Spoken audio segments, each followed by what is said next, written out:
नमस्कार. आज मी बनवत आहे बेसनचे लाडू. तर हे बेसनचे लाडू मी एका स्पेशल ऑकेजनसाठी बनवले आहे. ते काय ते तुम्हाला पुढे कळेलच. यासाठी मी साधारणतः अर्धा किलो बेसन चांगलं खरपूस भाजून घेतलं आहे. ते भाजताना मी तुपाचा वापर बिलकुल केला नाही आहे.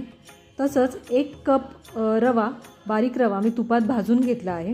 तसंच 200 ग्राम तूप मेल्ट करून त्यात ड्रायफ्रूट्स ॲड करून घेतले आहेत. आता जो बेसन आपण भाजून घेतलं होतं ते आपण असं चांगलं चाळणीने चाळून घेतलं आहे. त्यातच जे आपण रवा भाजला होता तो मिसळून घेऊया. तसंच साधारणतः अर्धा किलो बेसनमागे मी 2 कप साखर आणि वेलची पूड वापरली आहे. जे तूप आपण मेल्ट करून घेतलं होतं ते आपण आता ह्याच्यामध्ये घालून चांगलं मिसळून घेऊया. आता आपल्याला थोडं तूप कमी पडतंय तर अजून आपण ह्याच्यामध्ये 50 ग्राम तूप वापर करणार आहोत. तर हे अशा आपण मिक्स करून घ्यायचं आहे आणि आता आपण याचे लाडू वळणार आहोत. तुम्ही बघतच असाल या लाडवांना किती सुरेख रंग आला आहे. तर असे आपले हे बेसनचे लाडू इथे तयार झाले आहेत.